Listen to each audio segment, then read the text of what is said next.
नमस्कार, छायाच रेसिपीजमध्ये आज आपण रव्यापासून खूप टेस्टी आणि झटपट होणारा नाश्ता बनवतोय। तर यासाठी इथे मी 1.5 वाटी रवा घेते। ही मी वाटी सेट केले, या वाटीने मोजून मी सगळं साहित्य घेणार आहे।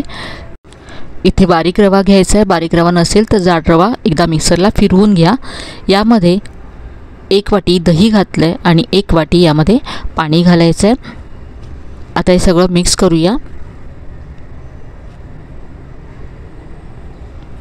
सगळं छान मिक्स करून घेतलं।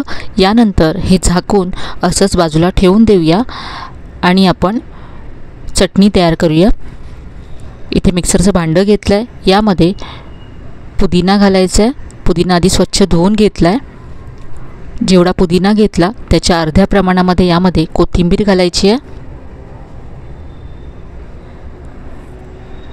थोडंसं आलं घातलं। 2 ते 3 हिरव्या मिरच्या घातल्यात आणि आता हे मी एकदा फिरवून घेते। पाणी न घालताच हे मी असं जाडसर वाटून घेतलं। आता इथे जो आपण रवा भिजत ठेवला होता त्यातलं 2 चमचे मिश्रण यामध्ये घालायचे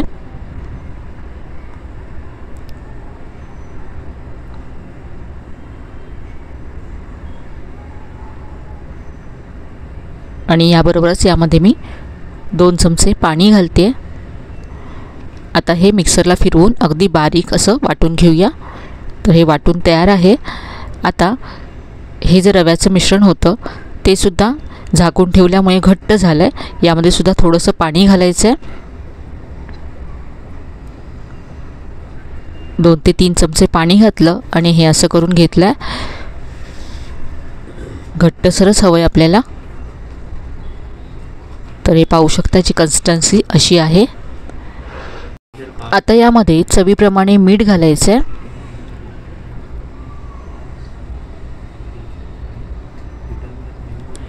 आणि यानंतर 2 चमचे तेल घालायचे। सगळं मिक्स करून घेऊया आणि यानंतर आता हे 2 भागांमध्ये आपल्याला डिवाइड करायचं आहे। तर यातलं अर्ध मिश्रण मी या बाउलमध्ये काढून घेते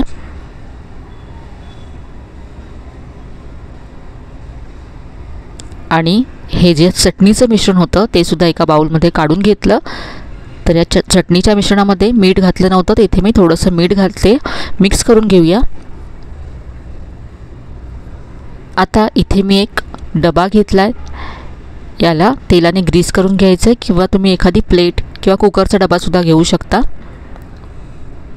याबरोबरच इथे मी गॅसवरती कढईमध्ये 1 ग्लास पाणी गरम करत ठेवलं आहे। यामध्ये एक स्टँड असा उलटा ठेवला आहे। ही तयारी आधीच करून घ्यायची आहे।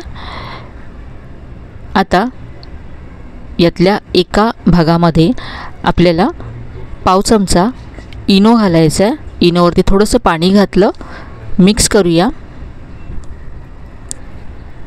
तर आज आपण सँडविच ढोकळा बनवतोय। हे मिश्रण मी इथे डब्यामध्ये काढून घेतलं। आता हा डबा कढईमध्ये ठेवायचा आहे आणि झाकण ठेवून आपल्याला 3 मिनिटं हे वाफवून घ्यायचं आहे।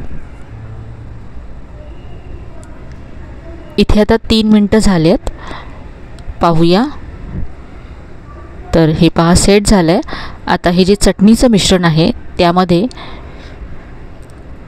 मी अगदी पाव चमच्याचे सुद्धा अर्ध इतका इनो घातला आहे, कारण हे मिश्रण कमी आहे। आणि हे आता दुसरा लेयर मी इथे घातला आहे। यावरती झाकण ठेवून पुन्हा 2 ते 3 मिनिटं वाफवून घेऊया। तर इथे आता 3 मिनिटं झालेत। हा लेयरसुद्धा वाफवला गेला आहे। आता हे जे तिसऱ्या बाउलमधलं मिश्रण होतं त्यामध्ये सुद्धा मी पाव चमचा इनो घातला आहे आणि मिक्स करून घेतलं। आता हा तिसरा लेयर यावरती घालायचा आहे।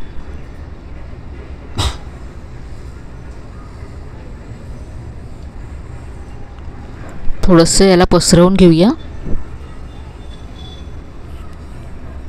आणि झाकण ठेवून पुन्हा 3 मिनिटं हे वाफवून घेऊ। तर इथे 3 मिनिटं झालेत। आता हा ढोकळा आपण थंड करून घेऊया। इथे मी गॅस बंद केला आहे। ढोकळा थंड होतोय तोपर्यंत आपण ढोक्यावर घालण्यासाठी फोडणी तयार करूया। तर इथे मी तडका पॅन गॅसवरती गरम करत ठेवला. यामध्ये 2 चमचे तेल घातलं, पाव चमचा मोहरी, पाव चमचा जिरं घातलं.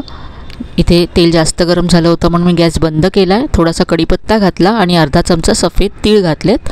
ही फोडणी तयार झाली आहे. ही तयार फोडणी आता ढोकळ्यावरती घालायची आहे. तुम्ही ढोकळा काढून घेतल्यानंतरसुद्धा घालू शकता. मी इथे आत्ताच घालते.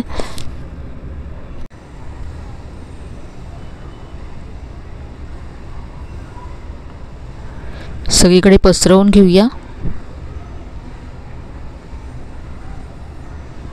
इथे आता ढोकळा थंड झाला आहे, काढून घेऊया. आधी याच्या कडा सोडून घ्यायच्या आहेत आणि मग हा एका प्लेटमध्ये उलटा करायचा आहे. सहज अगदी निघून येतो आणि तुम्ही याचे लेयर्स पाहू शकता. मध्ये आपण जी चटणीची लेयर घातली होती तीसुद्धा अगदी मस्त दिसते. आता हा ढोकळा आपण कट करूया.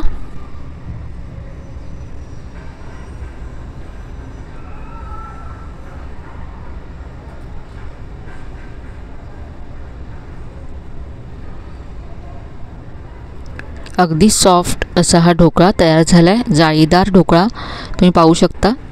याचे तिन्ही लेयर्स अगदी मस्त दिसत आहेत आणि हा ढोकळा खाण्यासाठी तुम्हाला चटणीची सुद्धा गरज नाही आहे, कारण मधल्या लेयरमध्ये आपण चटणी घातली आहे. तर इथे मी टोमॅटो केचप बरोबर हा सँडविच ढोकळा सर्व केला आहे.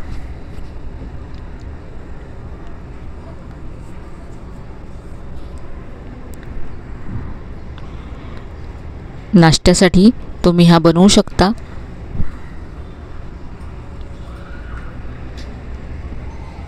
तर आजची ही रेसिपी तुम्हाला कशी वाटली कमेंटमध्ये नक्की कळवा.